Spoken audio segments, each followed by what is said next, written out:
For most of my adult life, I've been doing my best to teach investors how to make the best choices without paying a professional advisor. It's undeniable that DIY investors can save a great deal of money.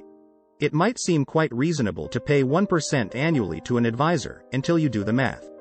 We did some of the math for you, using the lifetime investment calculator. Assume that you retired in 1970 with $500,000 invested 60% in the S&P 500 index and 40% in bond funds, taking out 4% of your portfolio value at the start of each year for 30 years. At the end of 1999, you would have withdrawn a total of $1.72 million. Plus, your portfolio would be worth $4.57 million. Now imagine the same assumptions, except reduce the returns to reflect a 1% annual fee paid to an advisor. In that case, your total withdrawals over 30 years would be $284,000 less. No, that's not a typo. And your ending portfolio value, $3.49 million, would be reduced by more than $1 million. By paying 1% to an advisor, you would have given up 1/8, 16.5%, of your retirement withdrawals plus nearly a quarter, 23.7%, of what was left over for your heirs. Total cost: about $1.37 million. In light of those numbers, a 1% annual fee might seem less innocuous. You can see the details here. So if you are up to the challenge of being your own advisor, you can potentially save a ton of money. But the job is full of daunting tasks.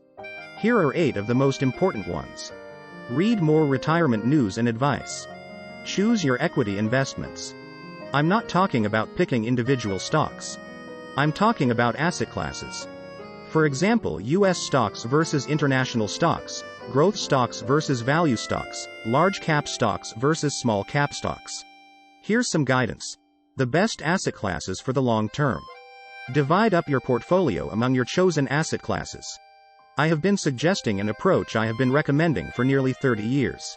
However, it requires investing in, and managing, 10 individual funds. That's too many for most people, and I often suggest an alternative. A 4-fund portfolio that includes lots of diversification while significantly reducing the complications. Determine how much risk you can handle. This topic is worth an entire book. Get this one right and you can have a relatively stress-free financial life. Get it wrong, and you can lose your peace of mind as well as a lot of money. This is about allocating a percentage of your portfolio to bond funds. Stocks are the engine that moves you forward. Bonds are the brakes that keep you from going off the rails. Only an incompetent amateur advisor would skip this task, so don't do that to yourself. Here's an important article to help you think about this. Plan to reduce your risk as you age. Typically, young investors should have most or all of their money in stock funds, the engine, instead of bond funds, the brakes. But as we get older, most of us will be more comfortable with a healthy dose of bond funds. This change is best accomplished gradually over time, using what the industry calls a glide path. Fortunately, this is easy to do if you invest in a target date fund, which gradually makes the transition based on your projected year of retirement.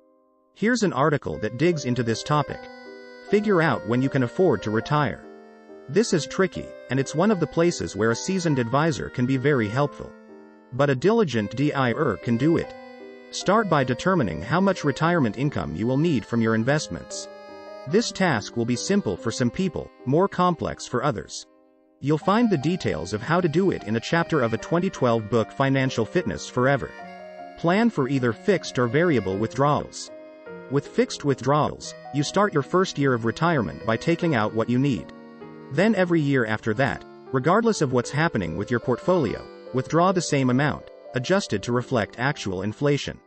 On the plus side, this gives you enough to meet your needs. On the minus side, these fixed withdrawals can take a heavy toll on your investments if inflation is high or returns are low.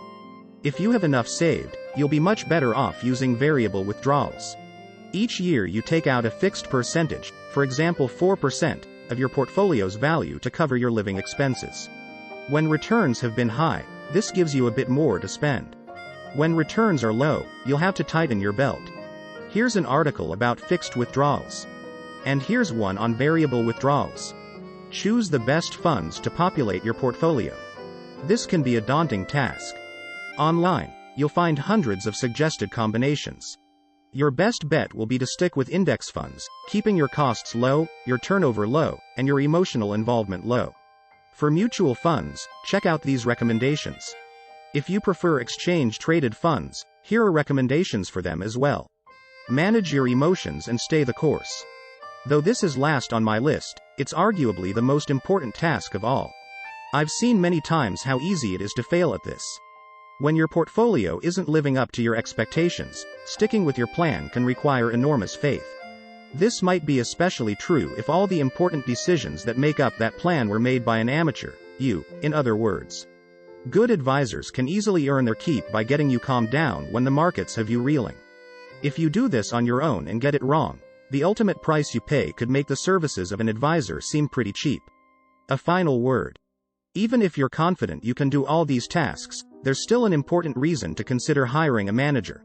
So there's someone who can take over for you when that becomes necessary, either for you or for a surviving spouse.